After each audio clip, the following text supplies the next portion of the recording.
¿Qué tal?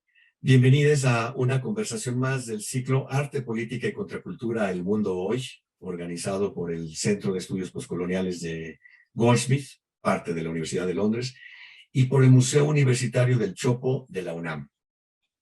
En esta ocasión conversará Cristóbal Adam con Iki Jos Piña Narváez. Como se verá, a Iki Jos Piña Narváez le interesan, entre muchas otras cosas, el voguing. De hecho, puedo comentar que ella colaboró en el catálogo de la exposición Elements of Vogue, un caso de estudio de performance radical, una exhibición creada en el Centro de Arte 2 de Mayo de Madrid y que posteriormente presentamos en el año 2019 en el Museo Universitario del Chopo. Por eso Jos nos hablará hoy de cosas como perrear el dolor, boguear nuestras heridas, fantasear el cuerpo, fabular críticamente el futuro desde la fragilidad que somos, sobre todo en medio de la pandemia, nos dice Jos. Para ella soñar es crear futuridad, pero también imaginar fugas posibles. Esto último me recuerda a la diáspora que el Tianguis Cultural del Chopo emprendió por toda la Ciudad de México como una forma de autopreservarse ante la persecución policial a partir de su salida del museo en 1982. Lugar donde comenzó este tianguis o mercadillo musical y contracultural en 1980.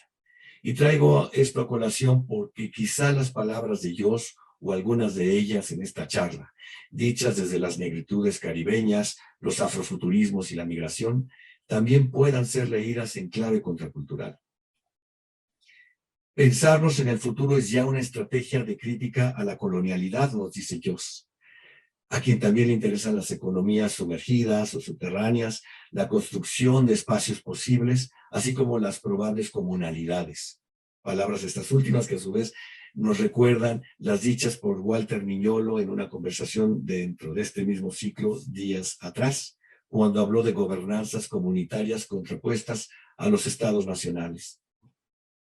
¿Podemos hablar o pensar, pues, en contraculturas decoloniales? Me pregunto. El escape como tecnología o el elogio a la invisibilidad. Una charla de Cristóbal Adam con Iki Jos Piña Narváez. Adelante, pues.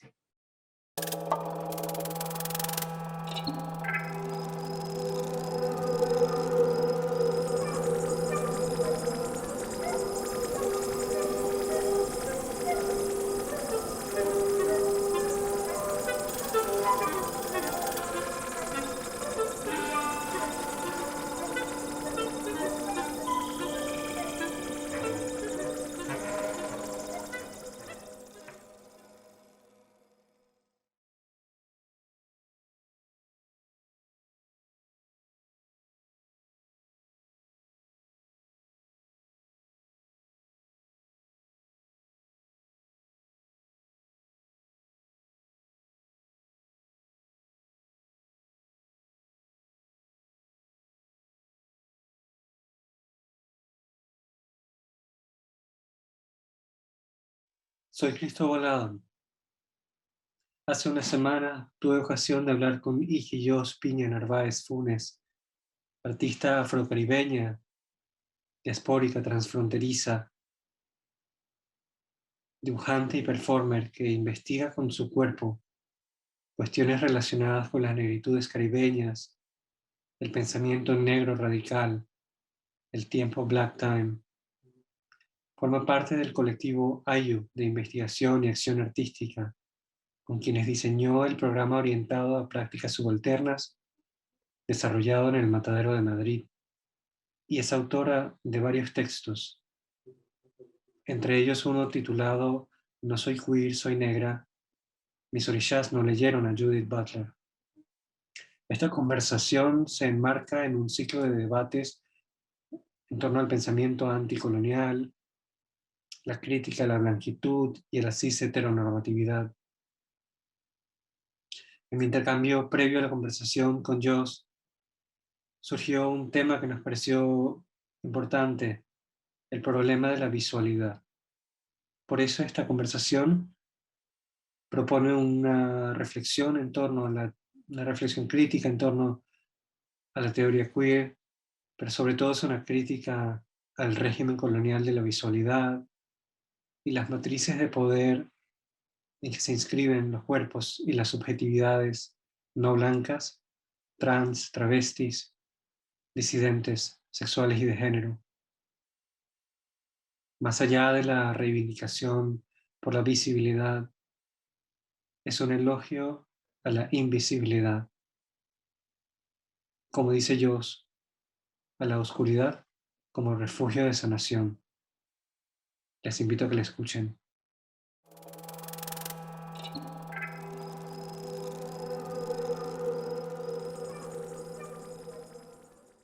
Muchas gracias, Joss, por aceptar la invitación. Es un placer tenerte aquí. Y básicamente para abrir, tú me hablabas de una necesidad de huir al sistema ocular céntrico. ¿Podrías contarme un poco más? Agradecido por esta invitación, por este espacio cuántico, multipresencial, multitemporal. Bendiciones también. Agradecida también por las ancestras que permiten que estemos aquí conectadas y hablando de esto. Y eso no es casual. Gracias a esa fugitividad ancestral estamos acá ahora. Y no es que no estamos siendo fugitivas en este momento, al contrario. Todo cuerpo negro, afroindígena, indígena, subalternizado, es un cuerpo que siempre está en fuga, literalmente en fuga. Cuando hablo de fuga, en el sentido más literal, es escapando de la captura y escapando de los regímenes prisionarios, ¿no? Y estos regímenes prisionarios tienen como muchas dimensiones. Lo considero como no solamente la cárcel como un régimen prisionario, que estábamos hablando hace poco, sino el sistema sexogénero, binario, dicotómico, también forma parte de un sistema carcelario, de encarcelamiento de los cuerpos. Entonces, cuando hablo de fugitividad, es poner en práctica esta práctica ancestral de escape, y de escape a este mundo con sus estructuras, que fue construido básicamente a partir de lo que se ve, de lo que se puede observar, medir, cuantificar, y entrar dentro de esta lógica colonial o esta lógica de la matriz moderna colonial, como le llaman muchos. Y para mí tiene que ver con una reactualización constante. Voy a citar un texto que me viene a la mente de Riley Norton, una persona trans negra, que habla de la plantación de la visualidad.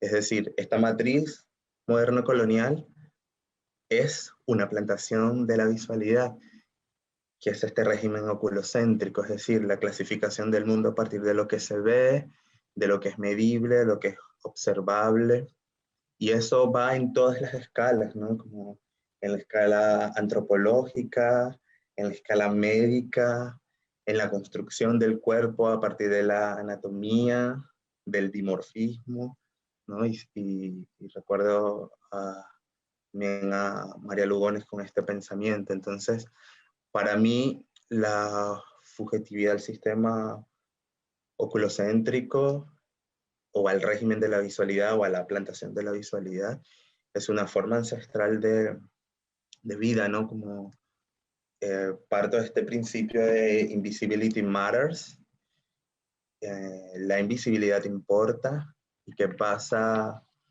cuando el mundo me ve y qué pasa cuando el mundo no me ve. Entonces, para mí, la invisibilidad es una forma de autopreservación ancestral, es decir, mis ancestras huían, se escondían de la mirada blanca, de la captura, y gracias a ese escape pudieron preservarse. Y actualmente es la misma tecnología. Cuando hablo de tecnología, es el escape como tecnología, la fugitividad como tecnología. Cuando la policía no me ve, yo estoy a salvo acá en la Europa fortaleza. Cuando la policía me ve, mi cuerpo está en riesgo, mi vida está en riesgo, mi futuro está en riesgo. Entonces, para mí, el régimen de la invisibilidad, que no es un régimen, es una tecnología, pero pudiera ser un régimen en términos de fantasía. Es una tecnología ancestral de autopreservación colectiva, porque estoy hablando de una forma colectiva de organización en el darkness, en lo subterráneo, en la periferia, en la opacidad, en el límite, y que escapa a todo régimen visual. Y esto como una forma estratégica de autopreservarnos y pensarnos en el futuro. A eso me refiero cuando hablo de fugitividad. En este momento de la conversación, una persona que se encargaba de grabar interviene para decirnos que se había perdido la imagen. Nos dice, te perdimos. Puedo seguir con esto porque me parece importante esto que ocurrió. No sé si se va a grabar esto, se va a editar, pero esto que ocurrió es importante. Es como, perdón, te perdimos. Hay una crisis cuando no me ves. Hay una crisis cuando escapa. Y yo digo, no, no es intencional la huida. Es intencional el escape. Es intencional que no quiero ser vista, no quiero ser capturada por la imagen. Porque la imagen también forma parte de un régimen de captura. Y pensemos en cómo nace la fotografía y toda la relación entre shooting, de disparar, y qué cuerpo está en la mira para disparar, y qué pasa cuando desaparecemos, y qué pasa cuando viene el darkness, cuando estamos socializadas a partir de la visualidad. Te perdimos, un error que pasó. Me explico, porque hay todo un sistema construido, y a eso me refiero con el régimen político de la visualidad. Un régimen construido a partir de lo que se ve. Cuando desactivamos momentáneamente este régimen, entra en crisis. Y esto, o sea, por algo que pasa acá, pero cotidianamente también ocurre esto. Es decir, ¿qué pasa si pensamos en la extirpación de idolatrías, por ejemplo? La extirpación de idolatrías implicaba construir un régimen de la visualidad para adorar las deidades de la blanquitud y que Occidente quería que adorábamos, cuando en nuestro sistema de creencias estaba fuera de ese régimen oculocéntrico. Me explico, tenía que ver con otras formas del ver que no necesariamente pasa por la mirada y por el órgano del ojo, y por etcétera, ¿no? Entonces, como hay una obsesión que no es contemporánea, hay una obsesión que tiene que ver con un régimen político instalado por Occidente a partir de la mirada y a partir de lo que se ve, y a partir de allí se clasifica el mundo, se ordena el mundo. Cuando está la ausencia de lo que se ve, hay crisis, pero en ese momento hay crisis para unos, pero autopreservación para otros, protección para otros. A partir de eso que estás comentando, eh, pienso un poco en la relación entre terror y visión, entre miedo y lo que se ve y lo que no se ve, ¿no? Distintos modos de mirar y distintos significados y distintas experiencias de lo que significa enfrentarse a una imagen o a la falta de imagen, ¿no? Le hablo de una película del cine de Hollywood de los años 40, La Mujer Pantera, dirigida por Jacques Tourneur. En ella hay una secuencia muy conocida, un clásico del cine de terror psicológico. Una mujer, blanca, burguesa, camina sola de noche a través de un callejón oscuro. Percibe una presencia y se siente amenazada. Acelera su paso y mira hacia atrás varias veces. El terror, la presencia monstruosa, se construye a partir de un plano contraplano, donde el contraplano está vacío. La noche. Entonces, en esa tensión que se establece entre la ausencia de imagen o una imagen vacía, quería preguntarte, ¿cómo podrías establecer tú esta relación entre visión, lo terrorífico, la amenaza latente, en relación con las cosas que hemos estado hablando? Wow, es súper complejo esto, pero es fuerte. Voy a confesar que no soy fanática del cine. Me cuesta mucho ver películas, veo más telenovelas. soy más de la telenovela y de la cultura también oral de la telenovela, que eso me parece también interesante en el sentido de la radionovela. ah, es la ausencia de la imagen, pero al mismo tiempo está presente la imagen, ¿no? Y es como una oda, si se quiere, a la cultura oral, pero ahora a partir de la narración. Entonces, desde allí, como expongo mi límite, no comprendo mucho y no soy de la cultura visual del cine y me cuesta. Sin embargo, hay cosas interesantes que a mí me llaman la atención en esta metáfora, este fragmento que utilizas, el miedo a la oscuridad, el miedo al darkness y el cuerpo blanco que tiene miedo al oscuro, ¿no? Entonces, aún así llamándose la mujer pantera, eh, me lleva a pensar sobre las gramáticas del color, las gramáticas coloniales del color y toda esta pigmentocracia y todas estas gramáticas que implican del cuerpo y el color, que implica la relación con la oscuridad, lo oscuro, lo negro, y el temor, ¿no? El temor a la oscuridad y el elogio a la luz, al iluminismo, a lo divino relacionado con la luz blanca, etcétera, ¿no? Como que eso no es menor. Y esta ausencia de figuras y la relación con el miedo y la noche, lo oscuro y el miedo, no son unas gramáticas naturales, es una gramática intencional que tiene que ver con este mundo anti-blackness, anti-darkness, ¿no? Y lo digo también desde mi cuerpo brown, como persona afrodescendiente, pero consciente de que habito una piel brown, y que esta gramática se extiende, digamos, en muchos planos. Desde lo cotidiano, aquí tengo un montón de plátanos en mi espalda, y están unos plátanos negros y otros plátanos menos negros. ¿Y por qué hay tantos plátanos negros? ¿No? Y tiene que ver también con esta relación, ¿no? De lo negro y lo podrido. Estaba próximo a ser podrido. Me encanta el plátano así súper negro, súper maduro, como para comer. Y generalmente es más barato porque ya está por podrirse, entonces la gente se lo lleva menos. Y tiene que ver con estas gramáticas, ¿no? Como el cuerpo deseable, cuál es el cuerpo deseable, cuál es el cuerpo menos deseable, qué pasa con lo que se ve y qué pasa con lo que no se ve. Y voy allí al tucking, que es esta tecnología de supervivencia de los cuerpos travesti. ¿Qué pasa cuando no se ve el órgano que te clasifica en el sistema sexo-género, por ejemplo?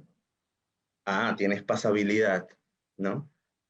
Porque no se ve, ¿no? Hay autopreservación. ¿Qué pasa cuando se ve en algunos contextos? Tu vida puede estar en riesgo cuando haces sex work o estás en la calle y la mirada va directamente a la genitalidad para marcar tu cuerpo y para clasificar tu cuerpo. Si esa mirada cisnormativa que construye tu cuerpo con, encuentra un placebo en tu cuerpo, hay una complicidad.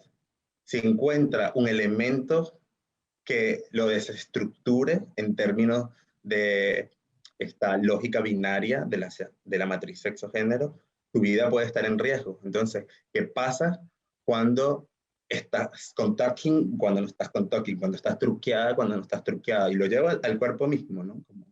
Como un cuerpo disidente sexual y género que utiliza estas estrategias también, el talking como una estrategia de supervivencia, de pasabilidad, de visibilidad o no.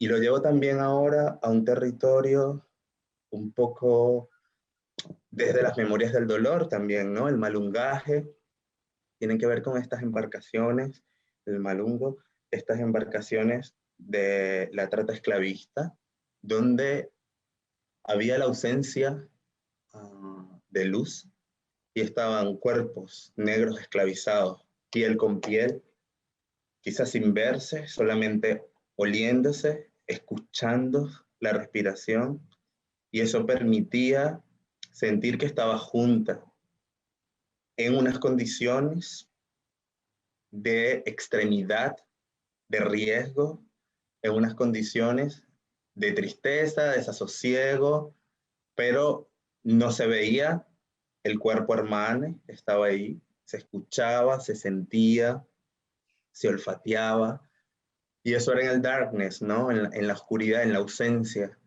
Y para mí es importante esto, y vuelvo otra vez a la autopreservación a partir de la invisibilidad, la autopreservación a partir de la fuga, ¿no? Entonces, encontrar en estas gramáticas del darkness, gramáticas de la oscuridad, gramáticas de,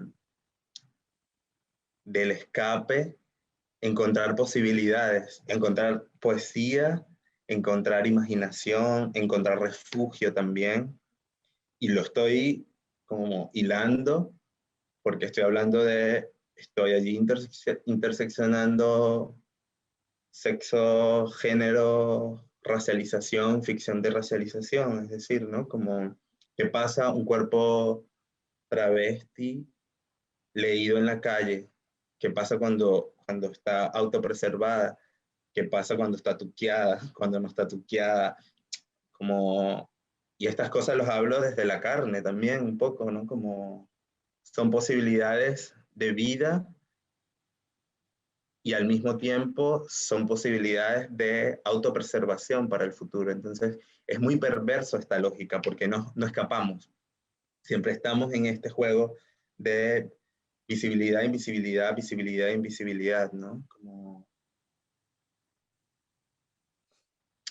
Como un régimen, como una matriz que está construida y que estamos también entre la captura y el escape, también como una fórmula de vida.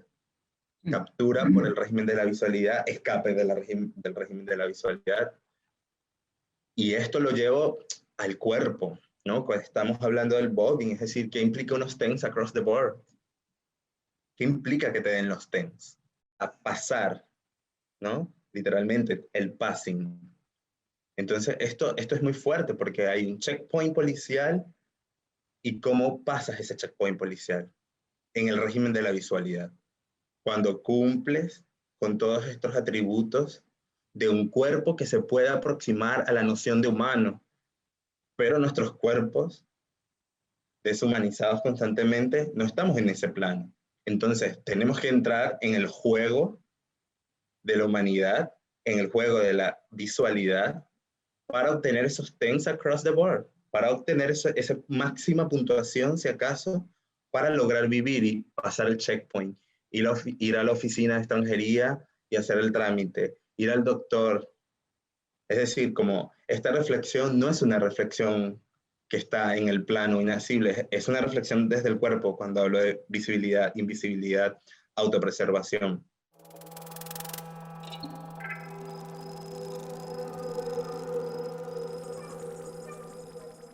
Me hace pensar en algo que también dijiste recientemente, que decías que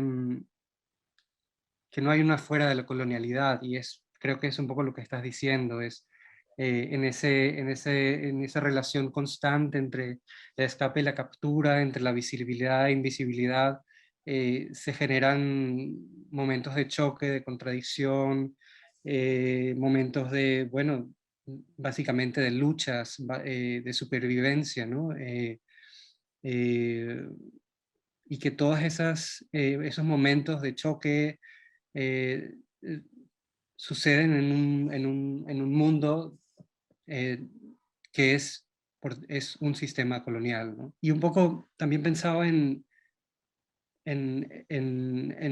esta reflexión que proponía sobre la visibilidad de un cuerpo no blanco, afrodiaspórico, ¿no? ¿Qué significa en este momento de pandemia y donde este formato de comunicación que estamos teniendo ahora a través de una tecnología como Zoom, qué implica, ¿no? para los debates que estamos teniendo ahora utilizar una tecnología como Zoom, ¿no? Que participa de un sistema tecnológico que necesita de materiales como el coltán, el litio, que se extraen en países, digamos, del así llamado tercer mundo, para básicamente hacer posible el desarrollo tecnológico, económico de los países del norte, los países occidentales.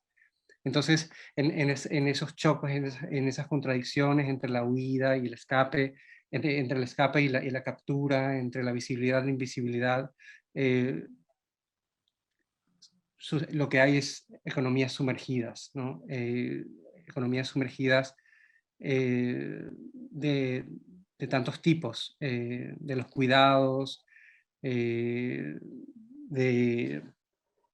economías que participan de una larga historia de extractivismo, de explotación, de esclavismo. Es muy fuerte esto, lo de no hay uno afuera, porque parece como un lugar imposible. Y ciertamente vivimos en la imposibilidad. Yo siento que las personas afrodescendientes, travestis, queer, vivimos en este lugar imposible y que aprendemos a vivir allí. No es cómodo, siempre estamos con un cansancio, porque es luchar 3 veces o más en este mundo anti-blackness, anti-indígena, anti-travesti, anti-sur casi, ¿no? Y hay un trabajo que realicé que es un ejercicio de imaginación. Voy a compartir la pantalla para mostrar esto. Y creo que puede ser ilustrativo. Este es un cuadro, ¿logran ver? Sí.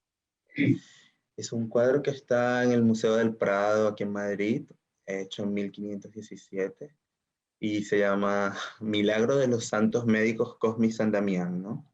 Hay un cuerpo negro, oscuro, etíope, según la descripción del propio cuadro, mutilado, el cuerpo negro, desmembrado, y un cuerpo blanco en una cama confortable, con la pierna del cuerpo negro, con la pierna que implica la sostenibilidad del cuerpo blanco. Es decir, si ese cuerpo blanco se coloca de pie, va a estar sostenido por esa pierna negra.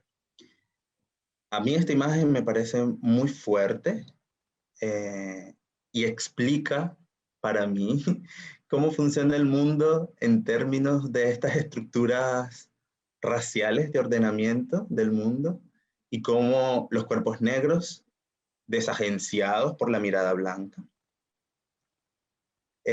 sostienen la confortabilidad y la futuridad de un cuerpo blanco, ¿no? Ahí está un cuerpo blanco con unas sábanas que seguramente fueron lavadas por un cuerpo negro también, y seguramente la alimentación de este cuerpo blanco también proviene de un cuerpo esclavizado. ¿Cómo contemporáneamente pasa con esto de lo sumergido? Cuando hablas de economía sumergida, un poco también me lleva a la invisibilidad, es decir, cómo se sostiene Europa, cómo se sostiene el mundo del norte global, quién lo sostiene, qué cuerpo lo sostiene. Y es básicamente esto, es decir, los cuerpos negros racializados desde la subalternidad sostienen la confortabilidad del cuerpo blanco en todas las dimensiones. Y cuando lo sostienen es literalmente viendo esta imagen. Imagínense ese señor blanco de pie, está sostenido por una pierna blanca. Las camas, las sábanas fueron lavadas por gente no blanca, al igual que ocurre contemporáneamente. La alimentación en los campos están llenos de personas migrantes, negras, que sostienen la alimentación de los cuerpos blancos. El placer, inclusive, está dado por cuerpos racializados que le otorgan este placer al cuerpo blanco. Entonces, para mí, esta imagen es una imagen que ilustra lo que es la estratificación racial, la blanquilidad, es decir, la confortabilidad blanca, y cómo los cuerpos negros racializados sostienen esa blanquilidad, ¿no? Y cómo los cuerpos negros son desmembrados, mutilados, desagenciados, tirados, como contemporáneamente sucede. Yo hice un ejercicio de fabulación crítica con este cuadro, reelaboré esta narrativa del dolor, no quiere decir que ahora esta no sea dolorosa, sigue siéndolo, pero vive allí en esta contradicción. Desaparezco ese cuerpo, estaba en el suelo, le otorgo otra agencia, desaparezco la pierna del confort, la pierna negra que le da confort al cuerpo blanco, y realizo una especie de venganza simbólica. Entonces, para mí es importante hacer como estos ejercicios de autorreparación, diría yo, como citando a Saidiya Hartman. Hartman habla de quizás reescribir la historia, en este caso redibujarla, será nuestra única reparación, y reparación a estas gramáticas coloniales del dolor es como funciona contemporáneamente la sociedad y cómo la supremacía blanca se mantiene viva a partir de cuerpos negros que garantizan esa vida, y que a partir también de esa economía sumergida también se sostienen otras vidas en los sures.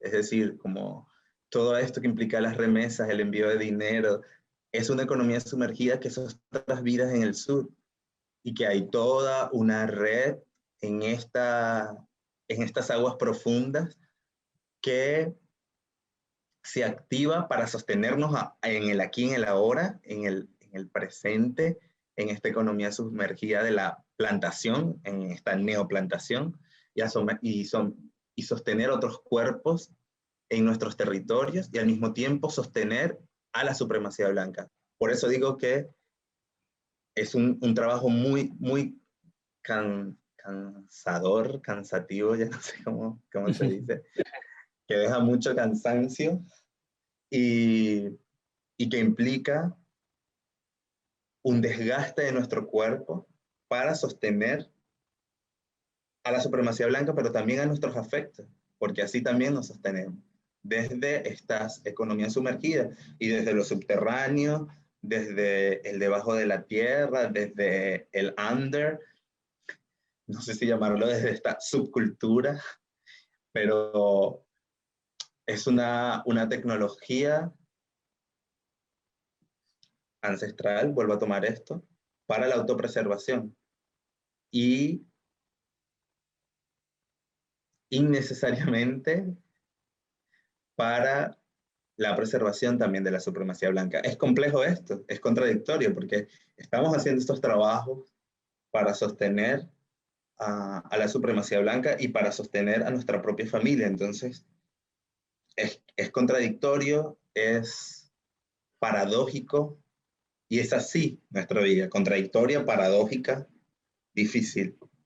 Porque justo me vino esto que lo hablaste, que estamos aquí hablando de tecnologías por este canal, utilizando ordenadores que, bueno, utilizan además elementos que fueron extraídos de nuestros territorios o territorios del sur, y es exactamente eso, ¿no? Por eso hablaba de que tiene muchas dimensiones, ¿no? Que no solamente es el hombre ahí blanco en la cama y las sábanas y la comida, sino si llevamos esto a un plano, digamos, global, podemos entender que el confort que vive Europa también es producto de la extracción de nuestros territorios, que se producen en nuestros territorios, ¿no? Y que va en muchos niveles, tanto el confort tecnológico, tanto como el confort alimentario, el confort energético, y tiene que ver con esta extracción. Aquí es importante porque nuestros cuerpos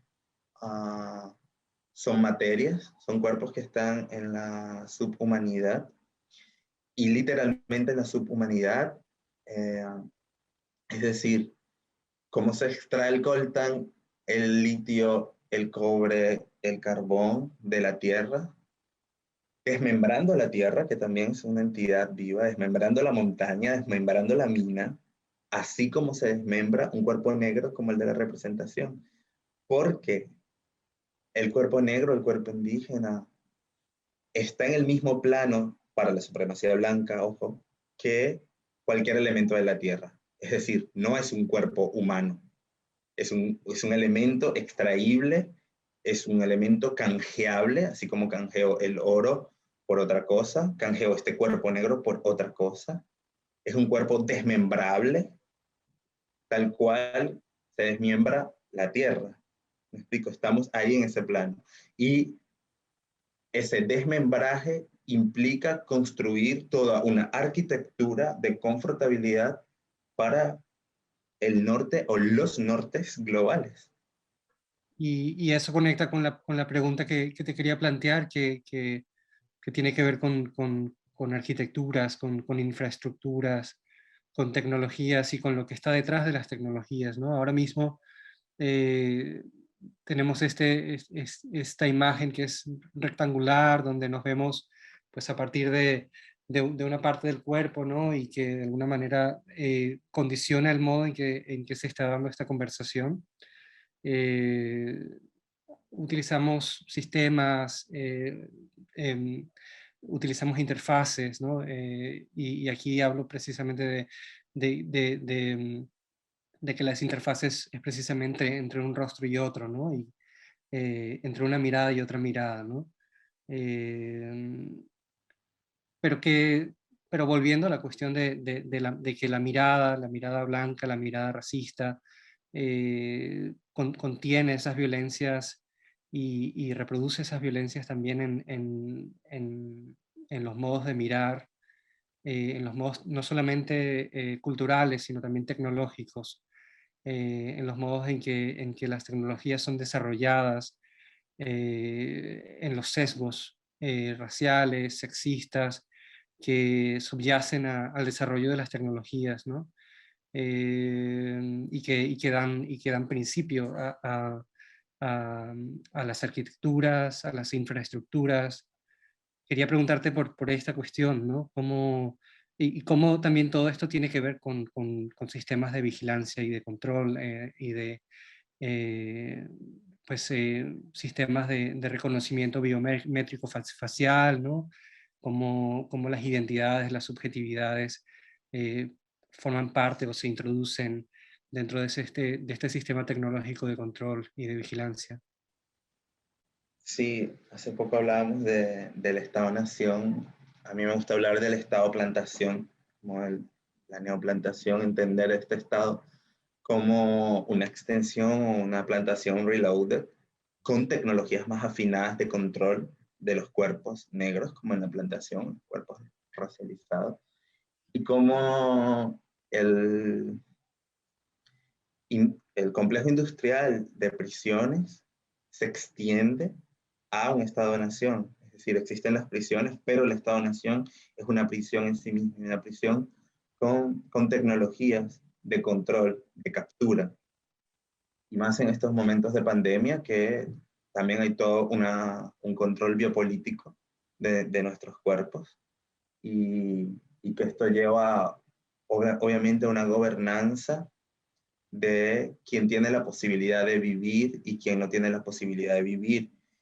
Y evidentemente hay cuerpos que históricamente han tenido la posibilidad de vivir y otros cuerpos que tenemos menos posibilidades de vivir. Y con toda un desarrollo tecnológico además que tiene que ver con esta extracción de nuestros territorios. Es decir, Europa, voy a citar a una amiga travesti no binaria brasileña, negra, J. Mombasa, que hicimos un trabajo juntas con el AIU, y tiene una frase que dice: Europa no existe sin robo colonial. La ficción de Europa se construyó a partir del robo de nuestros territorios. Y todas estas tecnologías que construye Europa es a partir de esa extracción. Y es a partir de pensar la preservación de la supremacía blanca. La preservación de Europa como ficción. Ficción de mundo, ficción de desarrollo, ficción de progreso, de futuro, etcétera, ¿no? Y está todo este sistema para controlar los cuerpos, ahora con esta invención del pasaporte biométrico, si a las personas migrantes nos cuesta acceder a un pasaporte, a papeles, etcétera, acceder a uno biométrico es como, o este pasaporte de inmunidad también, ¿no? Como, es decir, hay un montón de tecnologías políticas para controlar nuestros cuerpos, el control de los flujos migratorios, de la permanencia acá, de una cosa tan básica como el acceso a una máscara, una mascarilla para autopreservarte. O sea, hay políticas, por ejemplo, que entregaban estas mascarillas gratis si llevabas tu tarjeta sanitaria. ¿Quién tiene una tarjeta sanitaria? Una tarjeta sanitaria en Europa es casi que más fácil encontrar la piedra filosofal que esto, ¿no? Que dirán luego, no, la sanidad pública y la salud es para todos, etcétera, pero ¿quién tiene una tarjeta sanitaria? Entonces, cuando ya estaba este filtro, que es un filtro racial, es un filtro de la condición de ciudadanía, ahí ya está marcado quiénes tienen posibilidades de acceder a una prótesis de preservación, una tecnología de preservación como la máscara, y quiénes no. Y luego, asimismo, acceder a una PCR, acceder a medicamentos, en el caso de las personas trans, acceder a hormonación. Entonces, como hay un montón de tecnologías afiladas que están afiladas para desaparecer a los cuerpos negros, indígenas, racializados del sur global, ¿no? Y tiene que ver con esta necropolítica. Me gusta utilizar esta palabra swahili que se llama Mafá, que dentro del panafricanismo tiene que ver con este genocidio histórico hacia los cuerpos negros. Estas tecnologías implican desaparecer a los cuerpos negros, a los cuerpos indígenas, a los cuerpos racializados. Y es una tecnología programada, es decir, es el genocidio programado, es la exterminación programada. Y tiene todas estas capas que hemos hablado acá.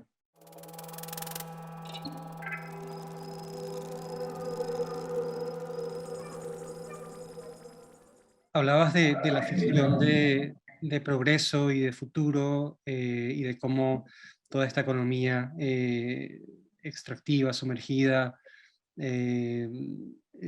sostiene la ficción de progreso en Occidente, en los países del norte. Y sé que uno de los temas con los que trabajas bastante es precisamente los afrofuturismos o el afrofuturismo, ¿no? Recuerdo, y hablabas también no sé si la palabra que usaste fue fabulación crítica antes con tu dibujo. Entonces quería pedirte si nos puedes hablar un poco de eso. Utilizo este término de la fabulación crítica también citando a Hartman, un texto que me dio a leer J. Mombasa, que se llama Venus en 2 actos.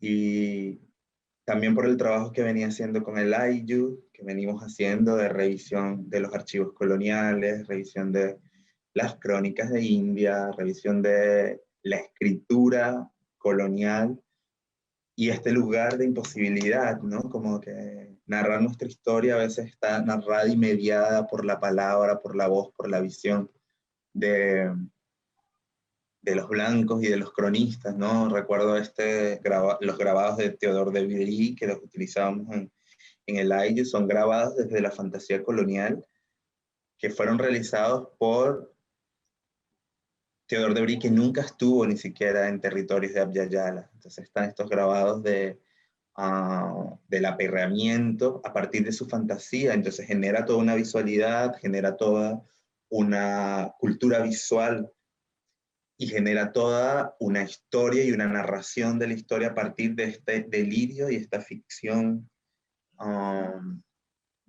colonial totalmente. Entonces, me refugio en esta fabulación crítica, cito a Hartman allí, porque hay un límite del archivo, es decir, hay un lugar que no podemos traspasar, pero la imaginación sí lo puedes traspasar. Entonces, a partir de la fabulación crítica, también del afrofuturismo, de las ficciones visionarias, son estrategias y formas también de viajar en el tiempo, de viajar en el tiempo pasado, de estar en este presente viajando en el tiempo y de generar escenarios futuros posibles o imposibles, como esa fabulación del Museo del Prado, quizás va a ser un imposible, pero esta imposibilidad genera de alguna forma sanación, genera de alguna forma posibilidad de respiro, autorreparación, como hablaba también, y son ejercicios que nos invitan también a disputar el futuro con el régimen oculocéntrico, con el régimen de la visualidad. Y esto es complejo y nuevamente contradictorio y paradójico, es decir, bueno, estás hablando de invisibilidad, del régimen de la visualidad, y al mismo tiempo estás dibujando, estás generando ilustraciones, etcétera, y sí, como voy a citar a una amiga trans jamaiquina que tiene acá tatuada Imperfect is Beauty, Abby, ¿no? Como la imperfección es linda, entonces esa es la contradicción. Sí, voy a disputar el futuro, vamos a disputar el futuro dibujando, representándonos, ilustrando, generando futuridades posibles, generando futuridades de disputa, no dejando dormir a la supremacía blanca dentro de su ficción de tranquilidad, perturbándoles el sueño también, el imaginario y estas futuridades que son periféricas, opacas, estos dibujos mal hechos dentro de la lógica blanca, obviamente no va a competir con ese cuadro del Museo del Prado. No estoy buscando esa competición, estoy buscando generar fugas de la prisión, de la plantación de la visualidad que genera la supremacía blanca con todo su aparataje museístico y sé que mucha gente lo está haciendo también.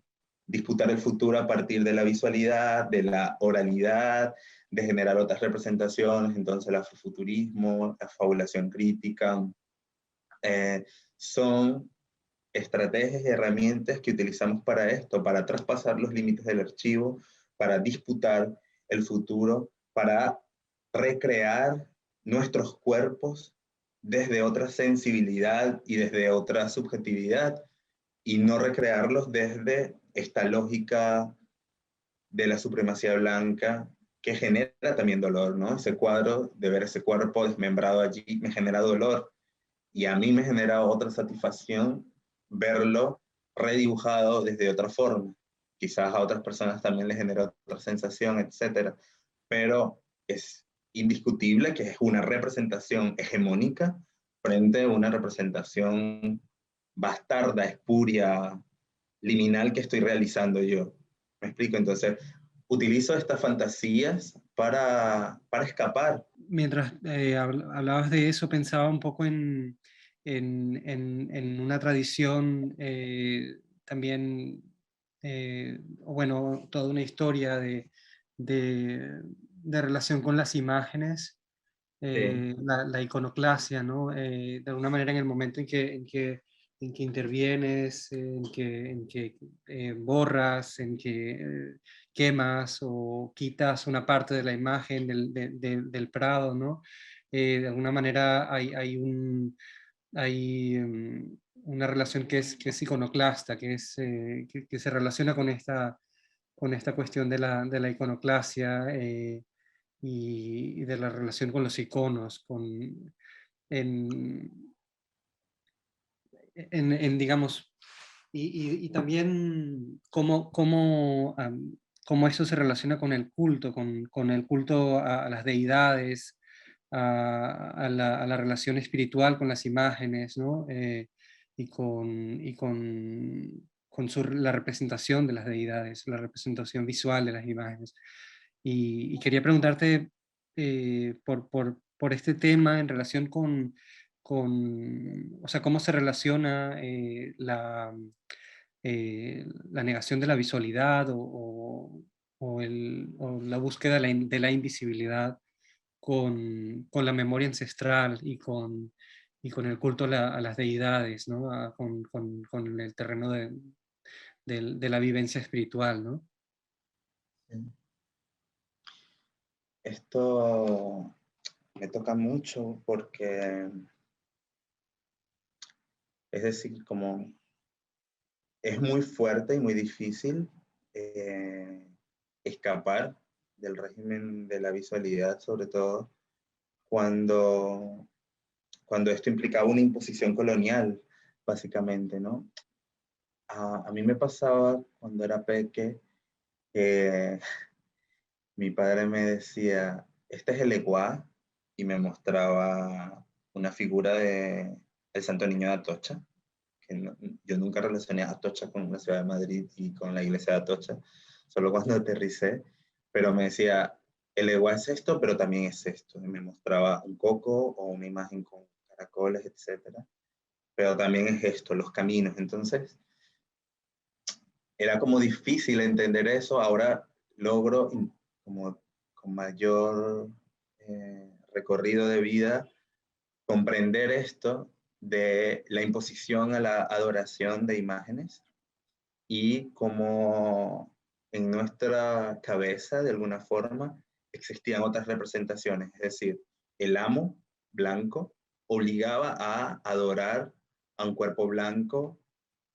esculpido, una virgen, un santo, whatever. Nuestros ancestros debajo de este cuerpo blanco colocaban el elemento de la tierra que representaba esa deidad. Entonces, para los ojos de los blancos, para su mirada, estamos adorando a la Virgencita. Pero dentro de la Virgencita o dentro de esa representación está un elemento de la tierra que no necesariamente es humano. Y allí también es potente esto, es decir, no estamos adorando una figura antrópica, estamos adorando una deidad, una materia, una energía que puede ser representable o no, pero que está a nuestro alrededor. Es decir, cuando yo hablo de Yemayá, por ejemplo, o Lokun también, me estoy refiriendo a el mar, a los fluidos, y que la tengo aquí y al mismo tiempo no, como que esta es una representación del mar que yo hice, pero así yo ponga los plátanos o quito esto, también está, ¿me explico? Y eso tiene que ver con la imaginación, con la, si se quiere, la conexión ancestral también, espiritual. Cuando hablo de espiritual no me refiero al espíritu, me refiero al orí, pero digo, utilizo esta palabra para poder intentar ser entendida. Entonces, a la conexión con tu orí y a la conexión del orí con el mundo que te rodea. Entonces, el régimen de la visualidad también es una cárcel y estamos allí. Estamos negociando también con escapar de esto y con utilizar otros elementos quizás no visuales para autoprotegernos, ¿no? Como me pasa cuando me tengo que mover, eh, tengo algunas figuras que son deidades, pero a veces no las puedo tener, ¿no? Entonces, tengo que concentrarme con mi orí y con el espacio que está a mi alrededor para entender que esas deidades están ahí conmigo, sin necesidad de yo tener un objeto físico y visual, palpable, están allí conmigo. Entonces, ahí hay una fuga, hay un tiempo de fuga del régimen visual y una fuga también del tiempo cronológico de adoración, etcétera, ¿no? Es como, es una fuga múltiple del régimen de la visualidad, del tiempo cronológico, del régimen de la adoración colonial. Entonces, para mí esos pequeños momentos, o sea, ir al mar, en mi caso, o ir a la montaña, a veces hay unos momentos de conexión con entidades que no tienen que ver con una entidad visual propiamente concreta. No sé si me logro explicar, es como un poco difícil. Sí. Sí, que al final es una relación que pasa por imágenes, pero va más allá de las imágenes, ¿no? Sí, Eh, em, y que no se queda en el, en el cuerpo concreto de la imagen, ¿no? Que trasciende la- lo concreto. absolutamente. Em, y pensaba un poco tanto en lo que hablábamos antes de disputar el futuro, como de esta conexión con, con la tierra, volvía también a esto que decías, ¿no? Que al final hablabas de la pierna negra mutilada, que es Sí, como también la montaña que ha sido mutilada, ¿no?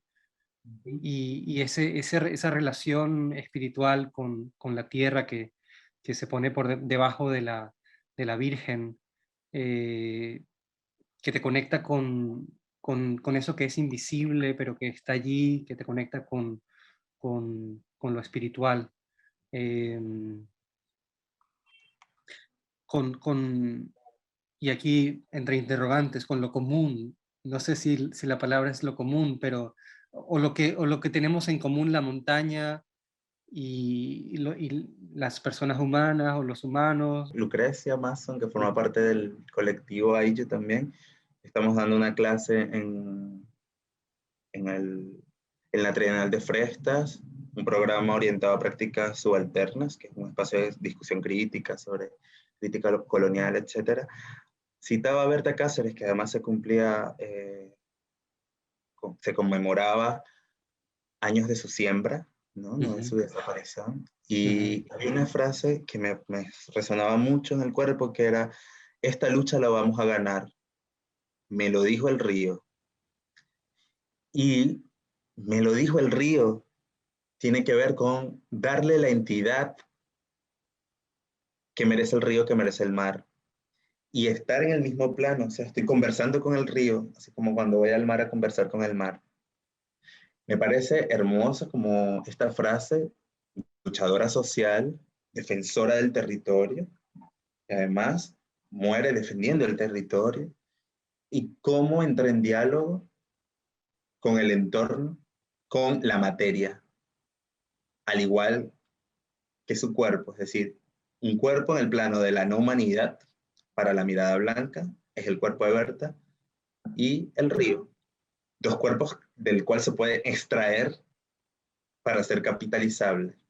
Así como se extrajo la pierna en esta representación, del río se extrae también.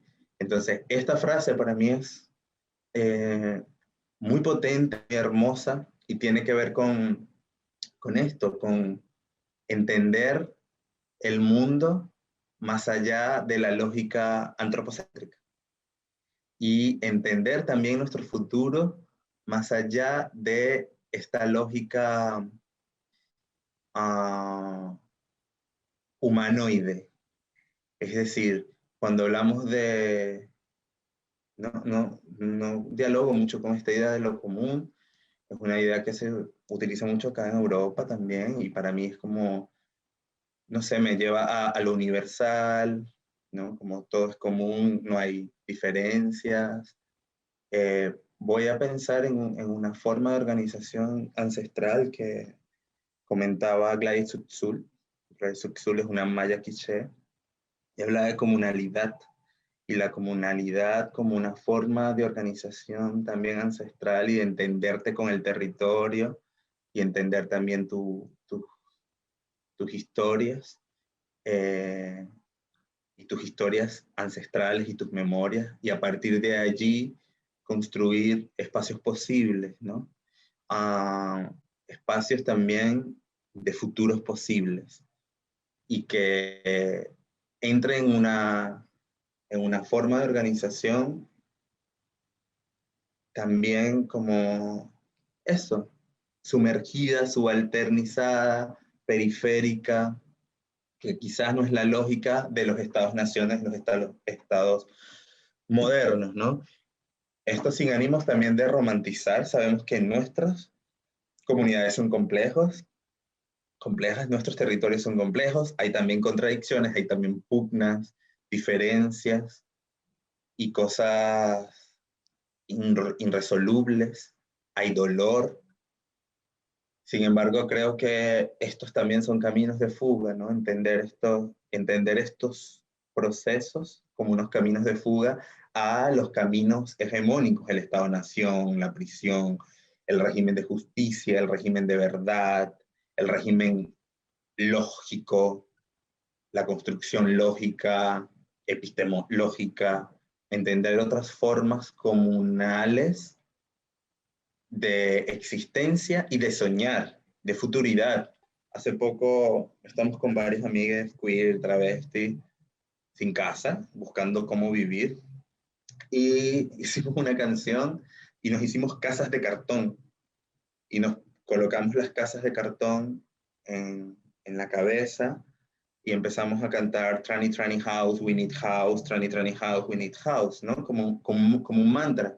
Mientras lo bailábamos, estamos bogueando, bailar que no tenemos casa, bailando que no tenemos casa. Un poco hablábamos de esto con el aillo de perrear el dolor, boguear el dolor, es esto.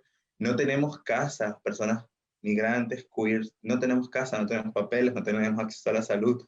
Y vivimos en esa imposibilidad y eso no nos niega la posibilidad de bailar. Tranny, tranny house, we need house, tranny, tranny house, we need money. Es decir, como fantasear el cuerpo, fantasear la casa. Hicimos unas casas como fantasiosas, imposibles, una casa con forma de gato, una casa con muchas flores, y eso también es una fabulación. Y una fabulación hermosa que dentro de la imposibilidad y dentro de la fragilidad, eran casas de cartón frágiles, tan frágiles como nuestros cuerpos ahora mismo en una pandemia en Europa. Entonces, la fabulación como que tiene muchos vectores y que pasan por el cuerpo como una fuerza también motora, ¿no? Como, bueno, vamos a inventar otro futuro, vamos a autopreservarnos para vivir en el futuro. Pensarnos en el futuro ya es una estrategia de crítica a la colonialidad que es antinegra, antiindígena, antitravesti, etc.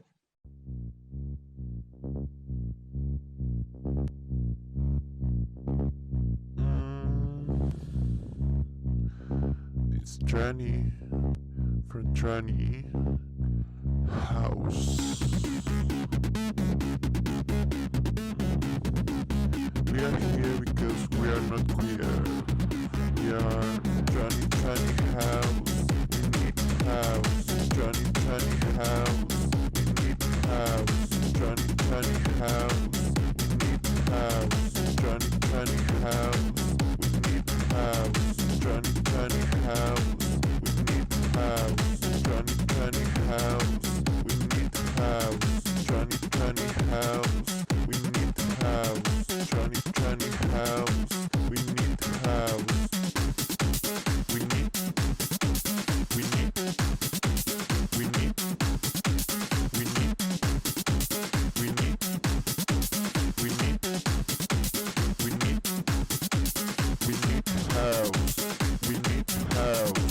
We need house. We need house. We need house. We need house. House. House.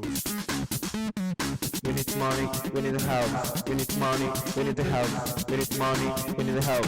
We need money, we need a house. We need a house. We need a house. Johnny, Johnny house. We need house. Johnny, Johnny house. We need house. Johnny, Johnny house. We need house.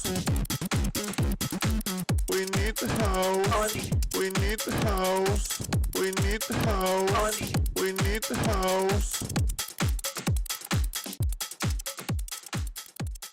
Y ese es un ejercicio comunitario de nuestra comunidad queer, migrante, travesti, intersexual, rara, perversa, polimórfica, de pensar un futuro, así sea con unas casas de cartón y de fantasía, y unos cuerpos de fantasía. Entonces es un ejercicio para mí de futuridad crítica también. Estoy imaginando lo imposible que es tener una casa que parece para la supremacía blanca, para cualquier blanco, hetero, cis heterosexual, heredero de la supremacía blanca, va y se compra una casa o hereda una casa. Para nosotros es una cosa imposible, aún así soñamos en la imposibilidad. Me hago una casa de cartón dorada, con flores, con cabeza de gato, me explico, con una chimenea, con unas puertas hermosas, con purpurina. Entonces, eso es un ejercicio comunitario de fabulación crítica, pensar el futuro. Así nunca vayamos a tener esa casa, pero la imaginamos y disputamos también el futuro de la supremacía blanca. Vamos a construir una casa aquí, travesti, tranny house, al lado de una casa llena de blancos heterosexuales. ¿Me explico? Eso es un ejercicio de futuridad. Y desde el cuerpo también, como que pasa por nuestro cuerpo y por nuestra propia vida. Y ponías en cuestión esta idea de lo común como un concepto universal de la, o bueno, de una concepción como universalizante de lo que, de lo que es estar en este mundo, ¿no? Eh, y, y, y pensaba en ideas que pertenecen digamos, digamos, una rama ideológica de la democracia, de las democracias modernas occidentales, que tienen que ver con esta cuestión de la visualidad. Pienso en particular en las ideas de transparencia y de opacidad en la democracia representativa, nuevamente tiene que ver con cuestiones de representación, de representación y de imagen también.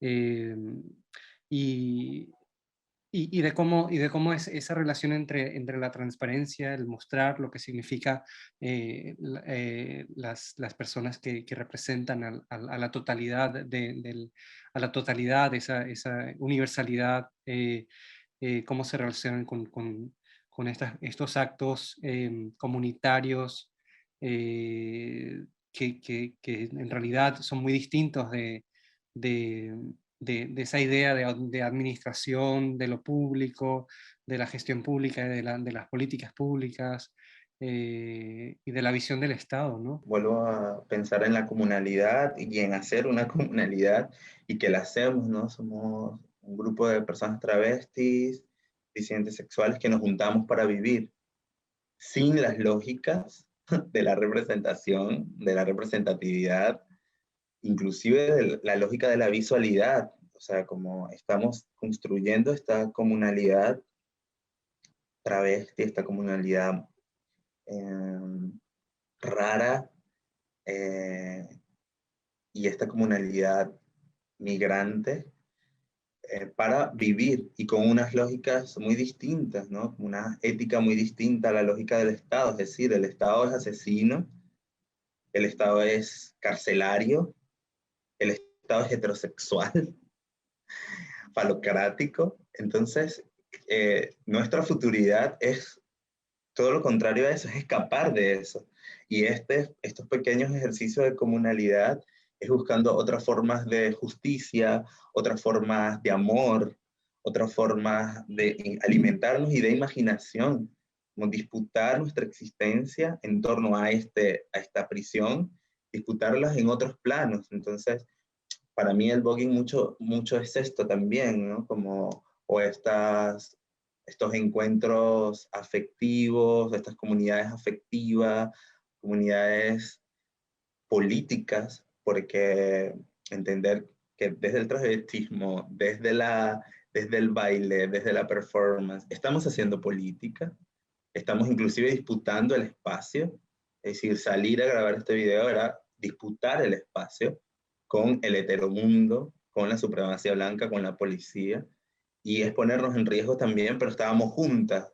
Entonces estamos flawless allí, juntas, haciendo esto en escenario apocalíptico, Ahí todo gris, Europa, las chimeneas allí, y nosotras poniendo color allí, ¿no?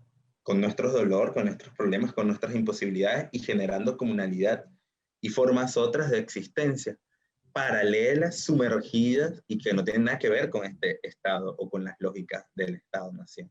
Y pienso en cómo la justicia se relaciona también con la producción de verdad, ¿no? Y cómo también la producción de verdad se relaciona con lo visual, o sea, como la importancia de lo visual también tiene que ver con lo que decías antes de la genitalidad de los cuerpos trans, ¿no? De cómo se produce verdad a partir de lo que se ve. Pero volviendo a la idea de justicia y de cómo la imagen es también eh, el régimen de lo visual es uno de los terrenos desde donde se produce el discurso de la verdad, ¿no? Y de lo que es justo o no justo, o de cómo se organiza la justicia, el concepto de justicia. Simplemente como si quisieras hacer un último comentario un poco relacionado con la justicia y con esa disputa por el futuro también.